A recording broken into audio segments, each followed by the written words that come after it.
Guys, thank you for being here today. So in our cycle of doing our webinars, this one today is going to be, or this month is about teams. So given that we have a number of people who are new to this experience, to just give you a minute or so of context, we began these webinars back at the start of COVID as a way of just contributing to the world, something that would help people keep on track with being true to themselves, not knowing where that journey was going to take everybody. But it's been so well received, and we've just adjusted the rhythm slightly, but we now continue to meet. And the first part of each month, we pick a theme for every month. So 1 month it cycles every quarter. So 1 month is on self, 1 month which is just personal development. 1 month is on leadership. So as a leader, how can you keep growing? And 1 month is on teams, and then we just rotate again. And in each month, like today at the start of the month, we do what we call the living in stride. So it's just a general introduction to the topic. Today is about the key ingredients to building a high performance team.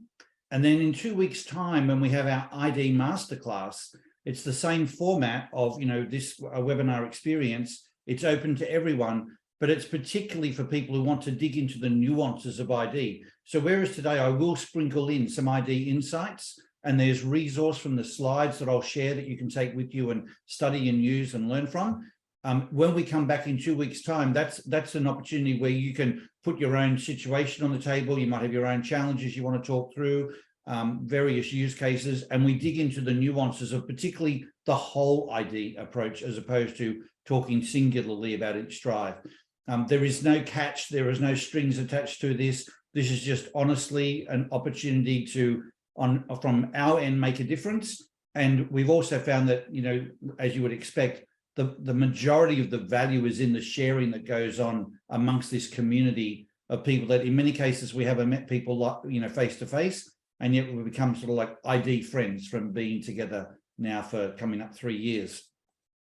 So with that, I will just show a few slides to set the context today and get today underway. So where are the slides? Here we go.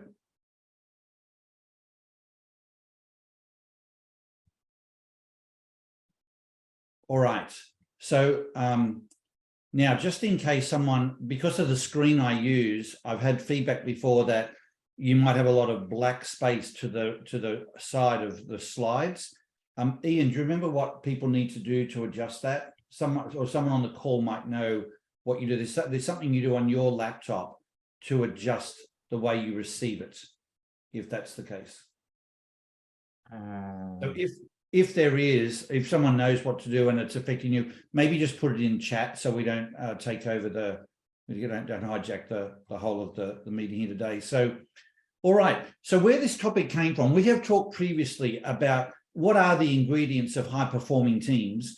And we have the privilege of working with some incredible teams around the world. And we also get to see what average looks like.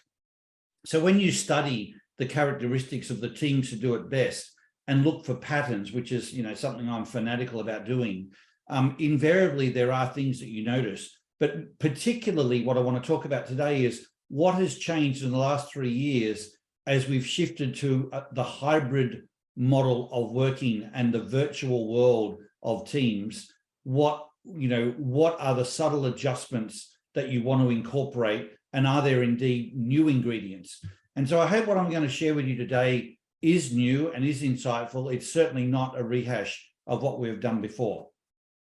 So the first thing that I would call out, and then in terms of what we're going to cover, we're going to talk about the 6 key ingredients that I see in high performance teams, and then how as either a leader or a team member, or both, how can you apply them? And then in terms of the third item here about how do you use your ID personally and take into account the team culture to make these ingredients really work and be really sustainable? How do you keep it all alive? We're going to particularly dig into that in the ID Masterclass in 2 weeks' time. All right. So first of all, the first ingredient I would call out, and I guess this one is sort of somewhat obvious, but there is a subtle twist here, is that you have to be in stride.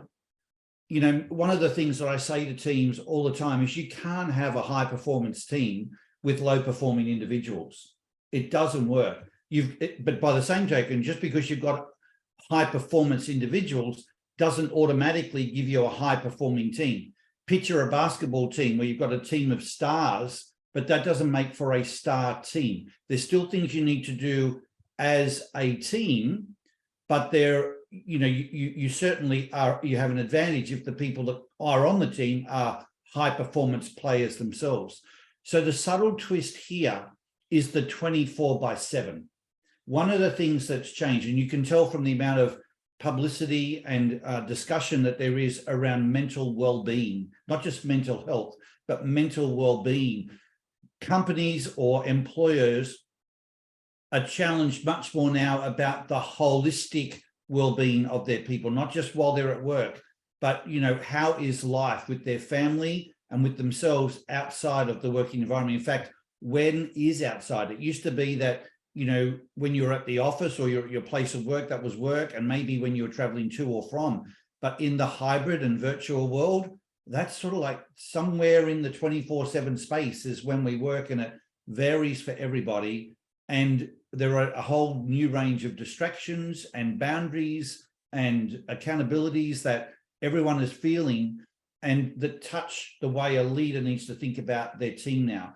And so when you look at the well-being of your people and for yourself, it's about how do you stay in stride, all of the time. Some people in the past would say, well, I do that at home, but I'd never do that at work, or I do it at work, I never do that at home. And I think most of us, when we hear that, sort of go, you say that, but I've seen examples of it.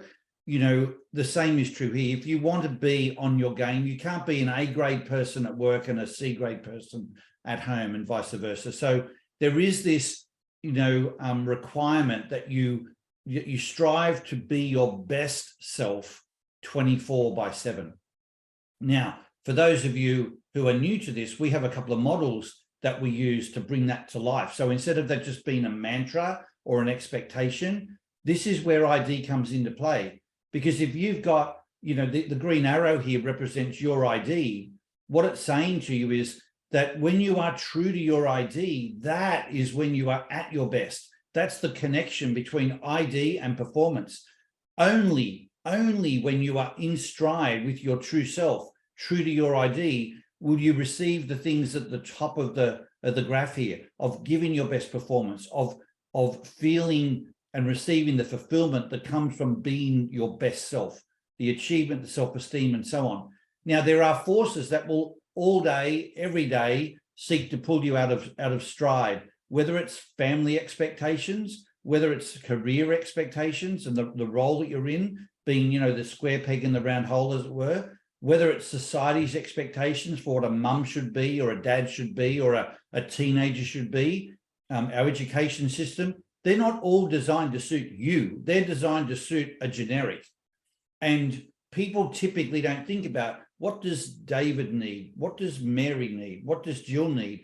They just have a generic set of expectations. And it's up to you as the individual to recalibrate those expectations to match the way that works for you. And that comes through heightened self-awareness of knowing your ID, knowing the early warning signals of when you start to get pulled out of stride, what does that feel like? And then what do you do to get back in stride, so that you don't then compromise the things at the top of this chart, and you experience, and you don't experience the forms of stress or distress that build up with increasing tension here on the horizontal axis.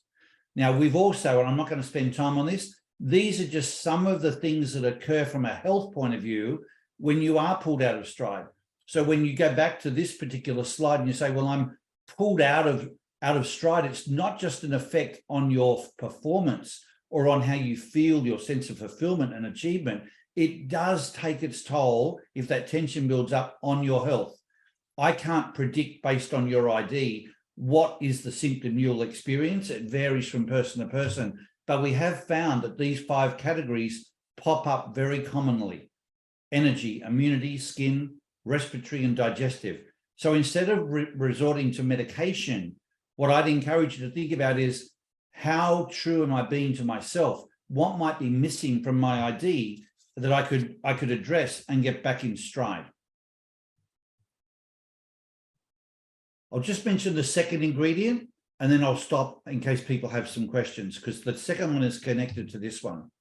Oh, by the way, these are tools. I put these in the deck. So if you are feeling out of stride, this is a cheat sheet for you to be able to look at and say, well, if you're a verifier and you're wanting to be at your best and you feel compromised right now, that you're not on that green arrow, then what do you need? And what are the sorts of things you need to watch out for that might be pulling you out of stride? If you're an avoid verifier, what do you need, and what do you do, and what are the things to watch out for? And we've got them for every drive: authenticate, complete, and improvise. So I put these in not to go through today, but as a resource for you, so that you can study this deck, and anyone who's on the call or who registered for this webinar will receive this recording and the deck afterwards, and you can study these slides and hold on to them as a resource. The second ingredient, and again, you will have heard of this, but there's a real tie-in here to the first, to being true to yourself. There needs to be the psychological safety that people can speak their truth and be visible, show up as their true self. One of the words that I find it has a really big emotional effect on me is when I hear someone say, I feel invisible. I feel in this relationship that I'm invisible, or with my, employee, like people they see me physically, they see, Paul, but they don't know me. They don't know who I am. Like, who I really am is invisible to people. Maybe it's because I don't show it. Maybe it's because other people don't see it, or other people don't operate that way, so I don't feel safe, to be that vulnerable. So there needs to be a level of awareness amongst or within a team of who are each of us. Who am I? What do I bring to the table? Tell people about your family, your personal world, but specifically also about what do you need to be at your best? How do you operate? And there needs to be the safety that people can speak really truthfully about that. Like, here are the things I like. Here are the things I excel at. Here are the things that drive me nuts. And here are the things that really are like my kryptonite. They just drag me down. And by the way, if you're going to work with me, this is how I'd like you to approach me. In order to have that conversation where you can feel that you can speak your truth and do so vulnerably and authentically, and trust that other people are going to meet you there as well, you need to have a mechanism for that. That is one of the places that ID excels, because it gives you a framework that's equal for everyone to be able to, come to the table and show where they're similar and show where they're different. But it allows people to be, open, honest, and truthful, but therefore show up as their true self and be fully visible. And if you're going to be a high performance team, that is a fundamental ingredient. You can have everything else. You can have a compelling vision, but you'll struggle to execute, because when it comes down to execution, people have to work together. And if they don't feel safe to speak their truth and raise the issues that are really on their minds about themselves or about the work, then you will be sub-optimized. So I put the things here in the orange box, because what that's saying is, if you want people to have the courage to speak up, have the confidence to speak up, when they do speak up in a challenge, still have a conviction about that. They can't do that if they're out of stride. When people are stressed and anxious, they're protective. They close down. They're not going to be like expansionary in their thoughts and in their actions and their behavior. So being in stride is more than just about how you be the best of yourself for yourself. But if you're going to be the best team member, we talked about what can you do as a team member. Not only can you be in stride so that you're bringing your best performance, but if you're going to be the best team contributor and speak up with courage, confidence, and conviction, you can only do that from a place of being in stride. And then let's talk about assuming positive intent. I mean, those of you who work with us know that that's one of our key principles. It's a big part of our brand, is helping people understand each other. So instead of jumping to conclusions about their behavior and their motivations, you understand what their real motivations were. And you start from the place of assuming positive intent. You can only do that if you're in a good place yourself, being in stride. And then sharing your deeper personal stories. That's what high performance teams do, because when they feel safe to be fully visible, visible includes feeling that you can, not only that you can share it, but that people will want to hear about what's really going on in your life, for better and for worse. Volunteerism is when you openly volunteer your time, your resources, your talents, your thoughts, and not hold them because there's fear or anxiety about what you share or whether other people want to hear it. So one of the hallmarks of a high performance team, or these things in orange are the hallmarks, like volunteerism is a key ingredient, that you're a key behavior that will show you have a high performance team. The sharing of deeper personal stories is, an indicator of a high performance team, as is assuming positive intent. And then lastly, cross-representing each other, where you can, you've got the confidence in someone else that they would cross-represent you, but they've also got the care factor that they volunteer to do so. That's another part of volunteerism. So these are the indicators of a high performance team, but you can't get them if people aren't in stride, and if there isn't the dynamic of the awareness and the safety for people to show up speaking their truth. We often get people saying to us, I don't know who I can trust here that speaks their truth. I don't know who I can speak my truth with. And when you get that hesitancy, or worse, fear about, if I say my truth, I'll probably get incriminated or judged somehow, then you're going to be a suboptimized team. So I might just stop there in case there are questions that this has provoked, or other thoughts that people might have that they want to expand on, and then I'll move on to the next ingredients. So anything I would like to ask or share? Just remember, you might be on mute, so take yourself off mute first. And I should have mentioned at the start, if you have questions or suggestions as well, don't hesitate to use the chat. That's an equal, it's not a distraction. It's a very relevant and significant part of our webinar format. And probably half the value is in the chat often, in addition to anything that goes on verbally in the exchange here. Yeah, Paul, Steve here. Good morning, everyone. I was talking to a colleague yesterday, and he actually just really reinforcing what you're saying. He was saying he loses his identity and his value because he actually put on basically a mask for every type of person he was meeting. So he wasn't authentic to himself, but he get in such a pickle that he had maybe these 6 or 7 different types of personalities related to every type of different person in the family he was being. So it was doing his head in. So just people are like that, and they just can't be authentic. Yep.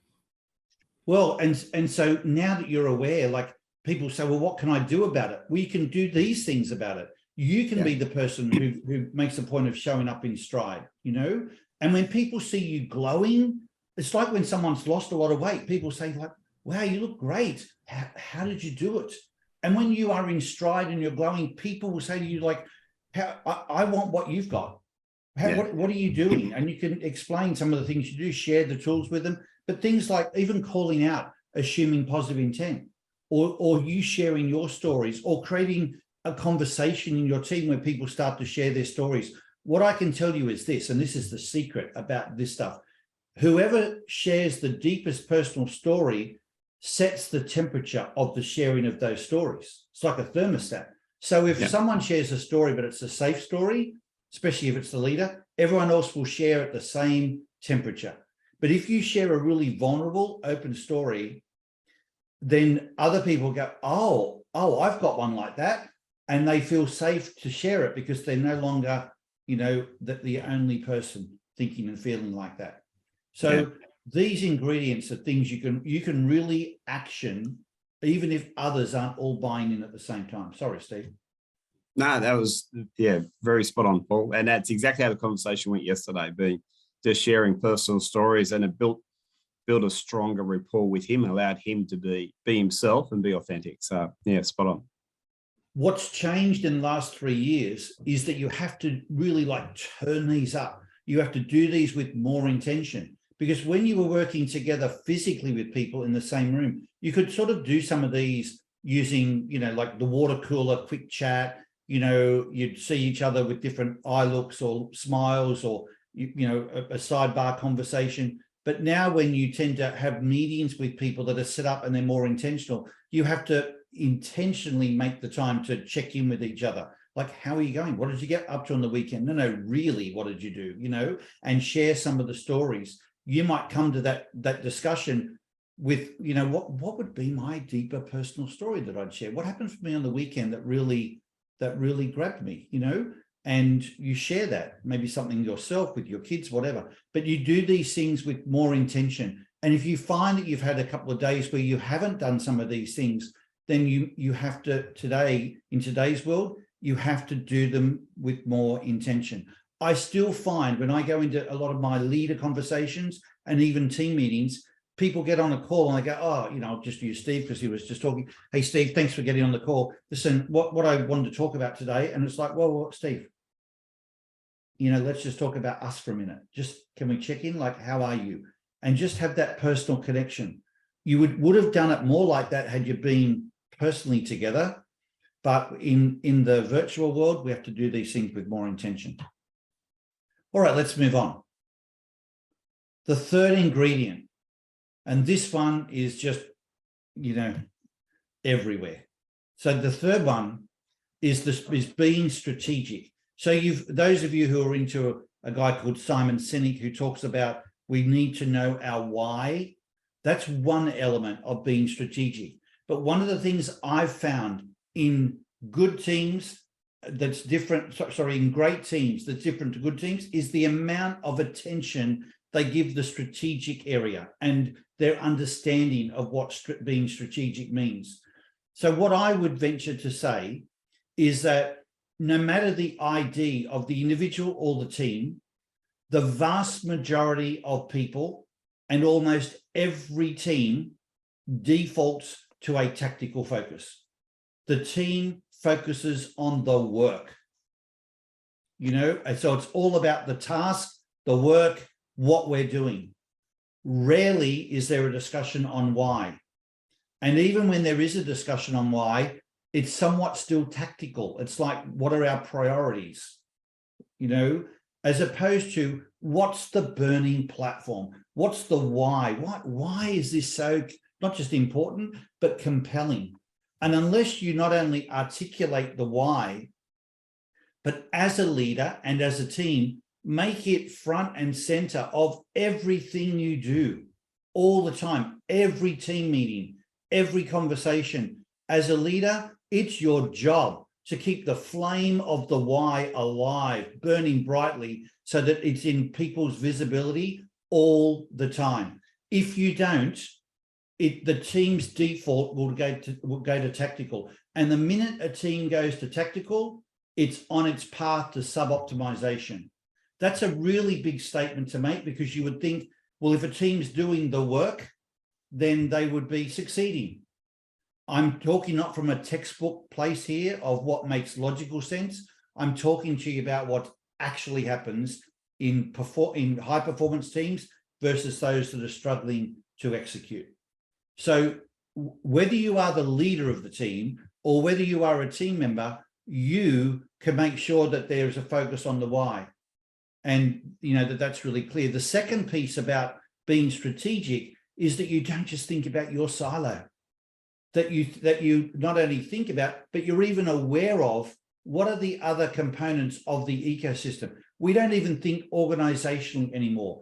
In a hybrid world, and more the point in like a technology-based world, you think about so many companies these days, they don't just have the number of employees. There are all sorts of outsourced relationships for software and technologies and so on, that if you want to understand the totality of the company, you can't just look at what happens in the company. You've got to look at what's happening, attached to the company. And that's not just customers, that's even the suppliers of the different resources and technologies that make that whole machine of the company work. And you probably have an effect on much more than your silo. But what I find typically, and my team finds, is even in a team, when you say, are you even aware of what other people do, what your peers do? They might know their title. They rarely know what they do. It's something that I find staggering. Like if you said, not just, well, he's our head of sales. Yeah, he's the head of sales. What does he do? Like, what are his top care abouts right now? Or if she is in charge of operations, yeah, Yeah, we all know, but what's she doing right now? Like, what does she care about? What is she focusing on? What's keeping her up at night? Do you understand that? Because invariably, there are probably things that you're doing that intersect with what he or she is doing. And unless you understand all of those intersection points, you won't be a high performance team. You've got to think ecosystem, and which is more of a horizontal way of thinking rather than a vertical siloed way of thinking. And the last point is value and impact.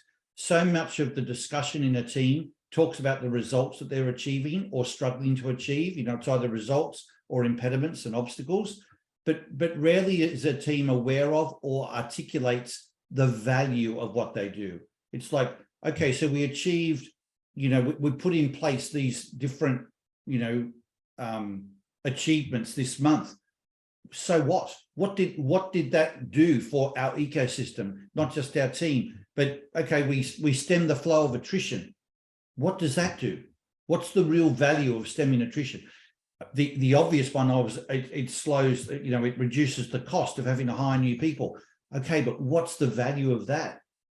Is there something about this now what you can do because you have a greater momentum as a business now?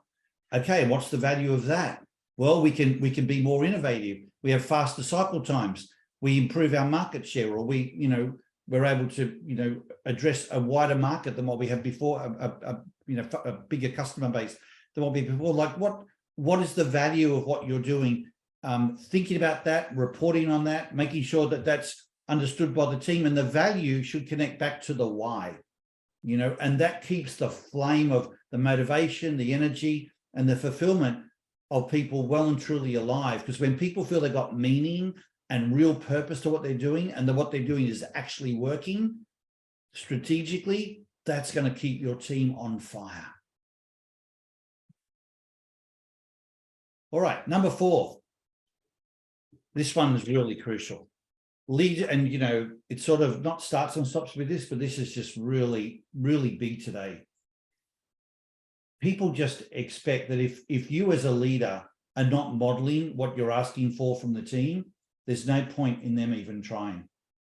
So it's not just modeling it, it's making sure that you've created an environment where other people feel empowered, and that if they do the things that are really what's being asked for in the team, that there'll be reward for that. And that's not just about being promoted, it's even just being acknowledged, that, you know, that, and more the point, not incriminated or made fun of in some way because they do speak their truth, they are authentic, or they are different, you know. And even with ID that points out differences in people, you know, some people can poke fun at those differences or use them in a less than, you know, optimized way.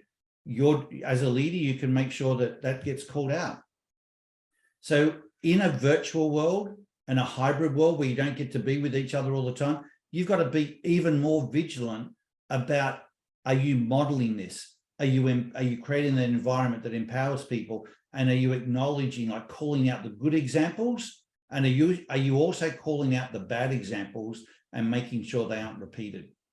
That's a heightened expectation or requirement of leaders now in teams. And I just think everyone plays that leadership role, not just the leader, but everyone has a responsibility to, you know, represent this for themselves. But this is huge. Like we have, and you would know this from what you see, just because someone's a leader doesn't mean they're a role model. And just because you get promoted to a leadership position doesn't mean it comes automatically from within you. Good leadership is something that is very intentional, and you can't do it if you're preoccupied with doing the work. You know, being more strategically focused includes having the space to think about, how's my team going? How am I showing up? Am I at my best? You know, what can I do to empower that team more? Have I even sought feedback from the team on how I'm doing or how the team is doing? Like, to have that conversation. These are the things that need to be dialed up more in the different workspace that we have today, you know, in our post-COVID world. Any questions or comments?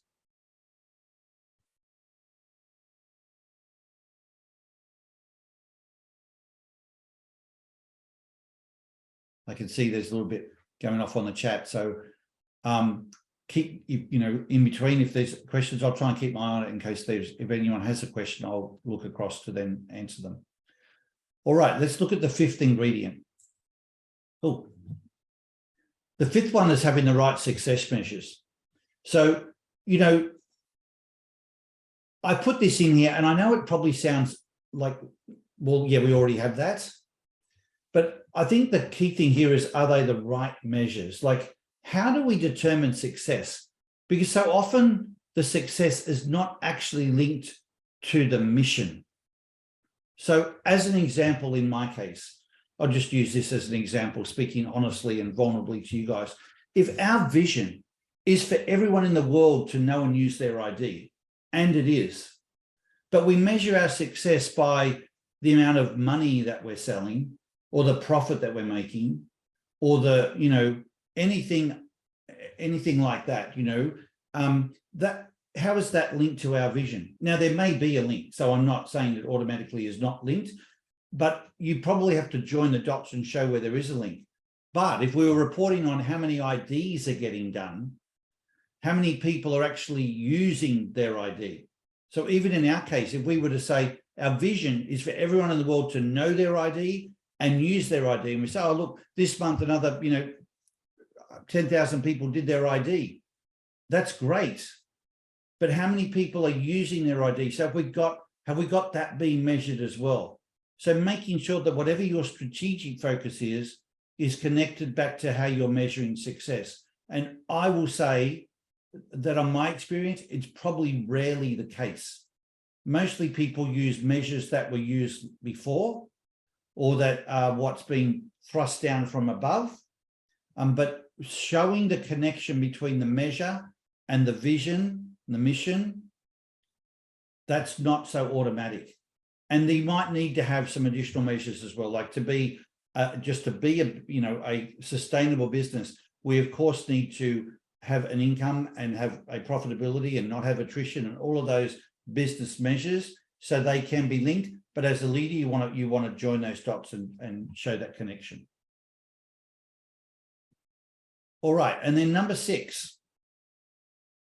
This one here, I'm going to spend a little bit of time on, because this one takes a fair bit of effort to make happen, and it's the governance. Like, what do you have to do to have the framework of a high performance team? So yes, going back to the first one, you've got to show up in stride, you've got to create the safety, you've got to have a strategic focus. But how often do we need to meet to talk about all this stuff? What do we do when we do meet? What are the ways we should be communicating with each other, making decisions? How do we hold each other accountable? How do we cascade what we're talking about through the organization and make sure everything's aligned and work? Like, what are the things we should be focusing on as a team? So I'm going to focus on here for you what the best teams do. And you can determine where your team might be at, or if you're in a position like I am of coaching others, you can incorporate some of these things into your work. But these are the things that are the hallmarks in today's world of the high performance teams. So the first thing is, yes, you do need to meet. I know people hate meetings, but they don't actually hate meetings. They hate wasting their time. That's what they hate. When they have meetings that are energizing, productive, driving forward, they're actually really enjoyable and energizing experiences. So it's not meetings.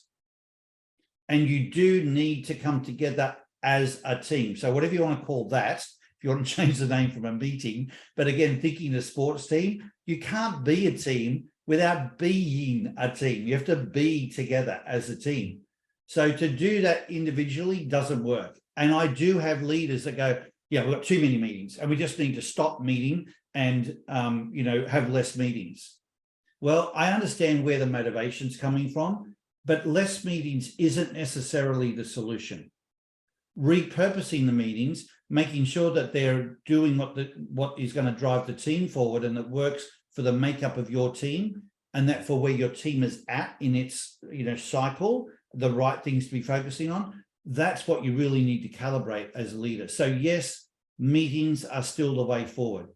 I think it's an accepted norm these days that meetings that go for longer than about 2 hours need some type of break when they're a virtual meeting.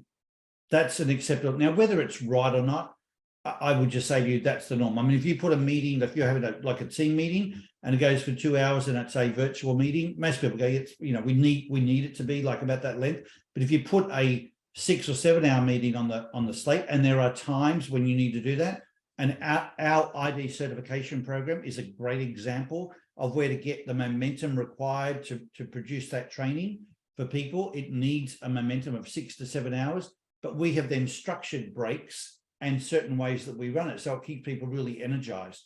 And the feedback, and some of you have done that program, is that it's a fantastic program because people don't feel like they're on a call for 6 to 7 hours. They know they are, but they probably have a little bit more trepidation before they go into it. But once they experience it, they're happy to come back for day 2 and day 3 because they can, you know, they see it's not a waste of their time. It was actually useful and it was an enjoyable experience. So meetings are important.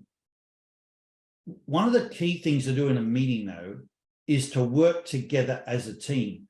And it's bizarre to me how many team meetings are not a meeting of the team. They're a broadcast from the leader. You know, it's like it's the leader reporting out or something, or talking, you know, to the team, or it's individuals in the team reporting out on their functions. But if you said, what did we actually do together as a team? And, you know, like solve as a team, rarely does that happen. And yet that is the thing that really energizes a team. When they feel like they work together and got perspectives they weren't thinking on, you know, moved obstacles that they couldn't move on their own, felt that they were united in what they were doing with each other. There was more to it than just their own conviction. Like that's really, it's like, that's why I want to be on this team. So solving problems together. So the next meeting you have, just look at the agenda and go, where in here are we solving a problem together? And if you aren't, then change the agenda. Otherwise, you won't get people wanting to come back to that meeting.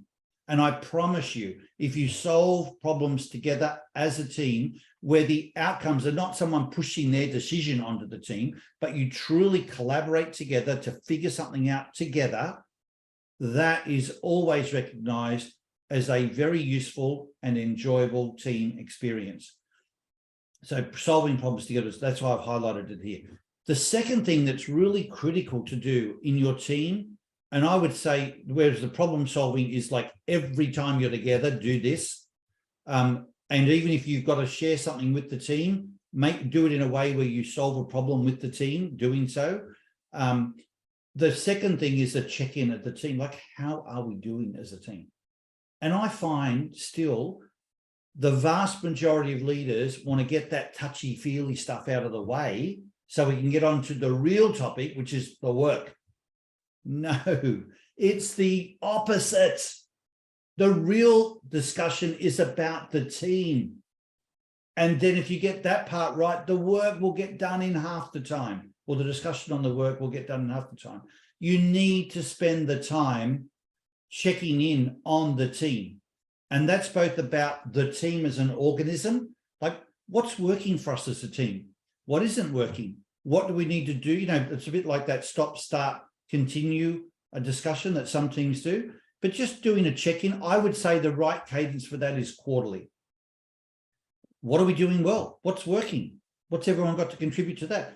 What's not going so well? How are our meetings going? How's decision making? How's accountability? I mean, you can get specific with anything and check in every quarter on like a team health. And then the second thing you do is a check-in on the individuals of the team.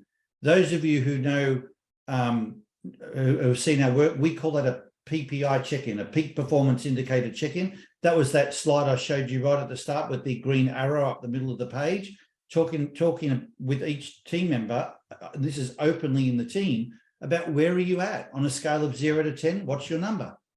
And we tend to do that exercise when we have our ID masterclass. So if you want to experience what that looks like in a group, come to our ID masterclass and you'll see that.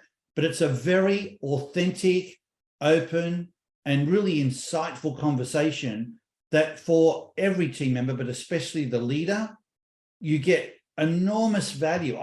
We find that I would say most of the leaders I work with say, can we please do the check-in, the PPI check-in? It's so valuable to me as a leader to see where my team is at.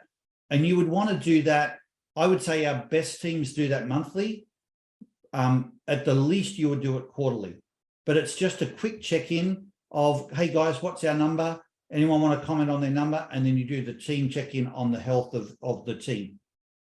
That's a really important piece to do. When you've got the right dynamic of the trust, the safety, as we talked about, that you get faster at doing that. Not because you're trying to race through it. You'll just have less issues to talk about.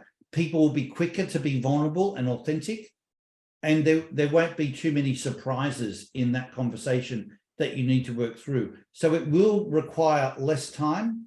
But even when you think things are good and you think, oh, we don't need to worry about that because we're in a good place, that's the time you want to worry about it. I promise you that a good team only ever has that for a moment in time. It's just a moment. And it's like the rocket ship that spends 90% of its time off course. You know, the same is true of your team. So if you want to, I would challenge you to say, when you feel like you don't need it, do it. And I bet you get some sort of insight where you go, oh, I didn't realize that. I'm glad that we took the time to ask that question. So the check-in is really important. Decision-making. Talking about, well, how do we best make decisions? And I put in the word trade-offs because trade-offs are the key to knowing whether you've really made a decision. One of the things that comes up in teams is they'll say things like, how do we know when we've really made a decision? Like, when is a decision really a decision? And when is it just like a partial decision and it's going to change again tomorrow? Like, how do we know that that really was like done and we've decided? And I'll say to you, when you've discussed the trade-offs, because what brings decisions undone is when you thought you'd made a decision and then tomorrow you go to execute on it and you get some obstacle. So you come back to your boss or you come back to the team and you have to re-litigate on it, discuss it again, because there was a trade-off that hadn't been explored. You know, there was an impact point that hadn't been talked through. And when you went to execute and you experienced it, you bumped up against it. So you either take the time to discuss trade-offs, like if we're going to say yes to this, what are we saying no to? What are the consequences of this decision?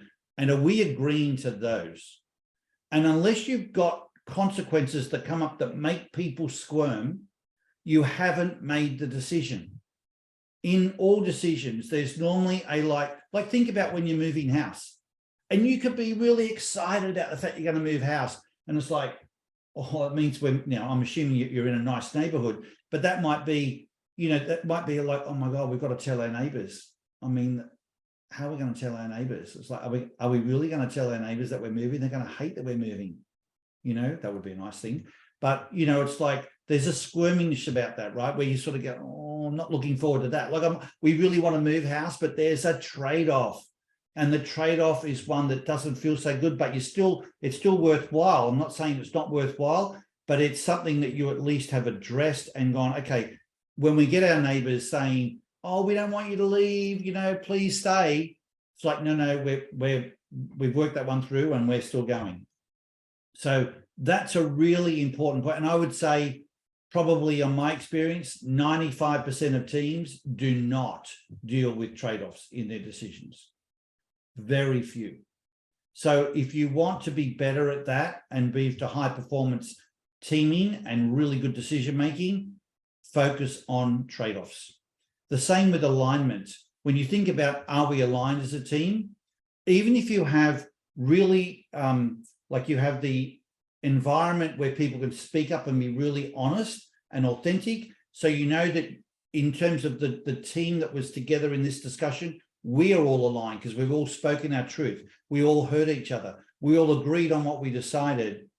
But when you go to then cascade that out through your teams, for example, or through your ecosystem, if you haven't agreed on what you're all going to be sharing and communicating, or that you're even going to be doing that, your alignment is going to evaporate in a heartbeat. The minute people go away from that team conversation and start to work on their individual stuff, even when they thought they were representing the team and representing the decisions or the outcomes that you talked about as a team, if you haven't agreed and aligned on the communication, you will be immediately off course. So alignment has to include how you're going to cascade or share the communication. Don't assume that because you all agreed and decided that you're aligned. And in fact, when you work through the communication, and this is something that you need to allow about 20 minutes for, at least 20 minutes, maybe 20 to 30 minutes at the end of your, well, you need to build it as you go through your meeting, but at the end of your meeting, you finish by saying, well, okay, what have we agreed and what are we going to be communicating? And as you can appreciate, most teams don't allow time for that. They're normally racing and, oh, we've run out of time. So we don't have the time to agree. So we just assume we all agree and we get on with doing our work. And of course, then it all just falls apart. That is not a high performance team. Accountability is, accountability can't just be an expectation. It's got to be an inspection as well. There's got to be, the opportunity and the environment where people can give feedback and feel like they will get challenged. And when they get challenged, there's, it's still safe. And if they need to discuss that, they can do so in a way where, they feel respected and their conversations matter. That's that mechanism of how you give feedback and people being able to accept the feedback. That's a really important part of the accountability. And talking about that as a team is something that all takes time. So as you can appreciate, setting up the dynamics for the right governance here and the right rhythm, whether, what you do and then how often you do it, just figuring all these things out as a team, these things take time. You can't do this in a 2-hour meeting. You can't do this in two 2-hour meetings. There are a series of meetings you need to have to get the team up onto a plane. But once you've got these things figured out and you start to have some momentum around them, you can spend less time then because you're more in a maintenance mode than you are in a gearing up mode. But these are the things that take time to figure out as a team. And depending on the ID makeup of the team, like the different individuality that everyone brings to the table, this will be, you can't have a one size fits all for teams. It will depend on the makeup of the team, and it will also depend on the leadership style of the leader as to how you do these things. And then finally, the last point I have here is the cross-functional initiatives, because if you are going to be more collaborative and work more, as point 3 says, be more strategic, focus more on your ecosystem than just your silo, you have to get horizontal. And you can't just do that with mindset. People who think to be collaborative don't end up being collaborative. You have to do it with intention and with structure. So unless you set up cross-functional initiatives that are populated by people from those different cross functions, then you won't end up having a collaborative, horizontal momentum or motion within your business. So taking the time to think, what are the sorts of things that we need to be collaborative on?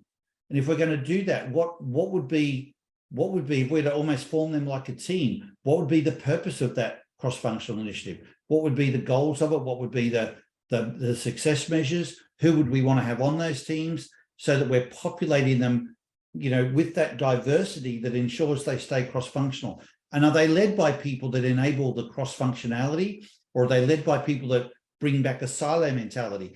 Because that will destroy cross-functional collaboration as well. So these are the things that when you've got great people showing up as per number 1, you've created the environment for people to be honest and fully visible. You've got the strategic focus, that's all clear, and it's not a one-off. You have to do that all the time. Your leadership's good. You've got the right measures. Now the structure of how you set the team up for success is what item 6 is all about. And when you do that, and you spend the time over probably 4 or 5 meetings initially, which is why you could do it virtually over 4 or 5 meetings, or if you get people together, you could do it maybe over a couple of days. But even then, you'll need to check in a few weeks later to see how it's working. But once you get that governance system in place, or that structure in place, you will start to really rock it. as a high performance team. Now, let me stop there in case there are some questions that people have.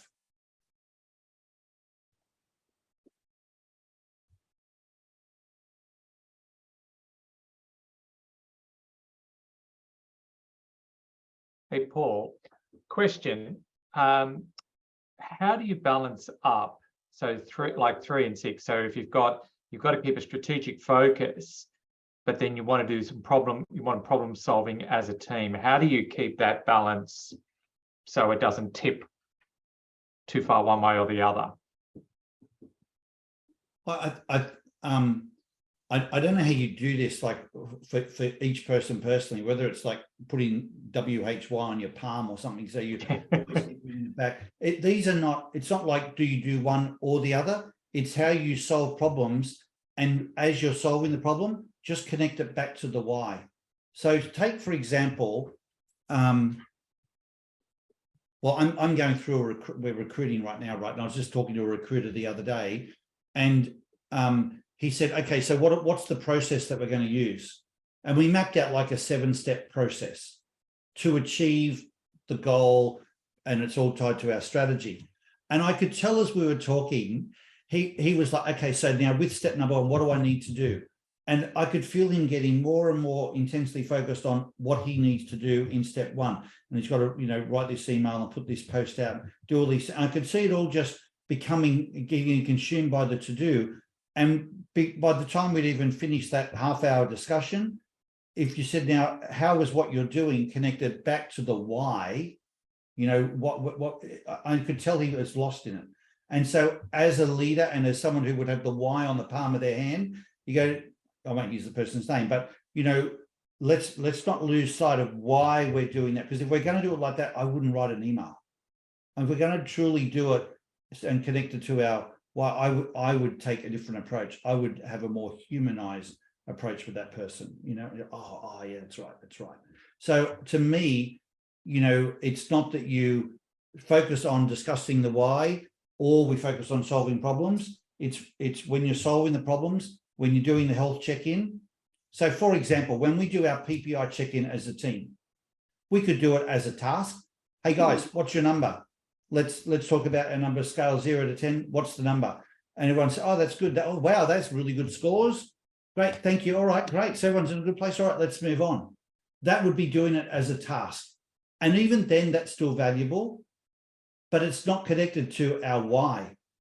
So it's as simple as doing something like this, Ian. Hey guys, those scores, let's do the PPI check-in, because what we stand for as a company is for everyone in the world knowing and using their ID. And so I want to check in and make sure that we are walking our talk, that if we're going to take this to the world, we are walking the talk of being true to ourselves. So let's check in. All right, that connects the task to the strategy. Then when we've checked in and we come up with an average score of 8, and that's fantastic, right? Reinforcing, like the bookend of that discussion is, guys, that is fantastic. Because if we're going to be out there helping, people be true to themselves, we are just noisy words if we're not a walking, talking example of that. And with a score of 8, we're a shining example of that. That's fantastic. Well done. Whatever you're doing, keep that up. But you just reinforce it by connecting it back to the higher purpose and vision. That's the job of the leader. But every single person on a team has a responsibility to be aware of the vision and the why, and that strategic focus, and can help join those dots. Everyone can. And the people who do it best are the people who rise to the top. So much of our leadership coaching is specifically called strategic leadership coaching, because there are many people out there that can coach you on how to do a good presentation, how to organize your time, all of the, what I would call the classic leadership traits, but how to be strategic as a leader, that to me is the real pain point. And just even understanding what strategic leadership looks like, and then based on your ID, what do you need to do to become a more strategic leader? That to me is, where there's a real potent value, especially given the work that we do. So, I think that's the that's probably the biggest complaint I get from really senior leaders when they're looking for more bench strength. It's like, no, I've got really good people, but I need people that, they might use different words. I need people who can step up. I need people who can be, who I can trust more to do what they're really saying is to be more strategic, to do the things that I'm currently focused on. I need the strategic mindset. So the more you can build that in your own capability and help build that with others, the more you will progress your own career. All right. With that, sorry, I think Catherine, you have a question. Yes, sorry, I do. Matt. I thought I was jumping in there. Sorry, guys. I'm jumping into it. Sorry, Paul, I'm hiding today, but I'm remembering an example of a large organisation I worked with where several newly promoted leaders from the field were struggling for respect and, some level of understanding of their role. And they felt that it was because they used to be one of the girls, and they would go out for drinks on a Friday night and talk about their home life and the problems with their husbands, etc. And I'm wondering where that fits in with the encouragement for us to go deep in our discussions with our team. Are you saying that they feel that they did the wrong thing by being vulnerable like that? Yes. Well, maybe, I mean, I don't know the specifics of that circumstance, but I think if there isn't the environment that has that psychological safety so that people feel that when they do speak up, that it's accepted by others. And there are protocols around how you do that, to create that safety that you have to install in the team. So that's, item 2 here. It's not as simple. None of these are as simple as just saying, okay, I've read it, so let's have that then. There are mechanisms that you need to put in place to ensure that there is that safety in each and every conversation. And maybe it's something they need to have a look at, Catherine. Yeah, it wasn't so much about safety. It was that, in fact, they had been oversharing, perhaps, in terms of detail on their personal life. Yeah. Yeah. So they said, these women don't have respect for me because they know I've shared all the stories about what doesn't work at home, et cetera, et cetera. Yeah, got it. Yeah, no, that's right. That's going too far. Yeah, so I think it's not sharing your heart in a way that is like beyond what the too much information that sort of is inappropriate, probably whether it's at work or not. I think it's sharing deeper personal stories so people just know what's going on in your world. But there's also a way to do that so that it's contributing back to the team, that maybe in a way that encourages them. So I think you're right. I think there is a point where it becomes oversharing. I think Paul Jared had a question on a large team.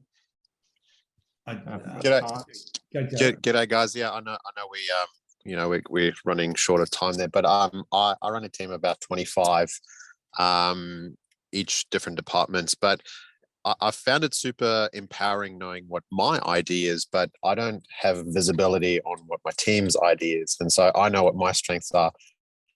And I seem to come in hot and heavy, being an authenticator, and I cut meetings very short. But when you don't have visibility on your team and your vast majority of the team's ID, I find it very hard to, I guess, gauge where I'm at as a leader. And I guess what I'm asking is, when you don't have visibility on your team's ID, is it kind of one of those things where I need to actually just get everybody's ID sorted out first and foremost, so I'm more empowered, or is it more about understanding my team as a whole? It's a bit of an ambiguous question, but it's more about not having visibility on my team's ID. Yeah, thank you, Jared. And I know we're out of time, so if anyone needs to leave, please feel free to do that. I'm just going to stay for a second and answer Jared's question. There's two parts to the answer, Jared. The first, I would really encourage you, if it's possible, get people's IDs done. It's basically starts from $100. It can be more, but for as little as $100, you can get those 25 people to get their ID done. So that's one option. But if there's a reason you can't, whether it's affordability or whether it's because you don't have that connection to be able to get them to do their ID, there is still a way that you can make some progress. And it's this. if you can ask people, what do you need from me for you to be at your best?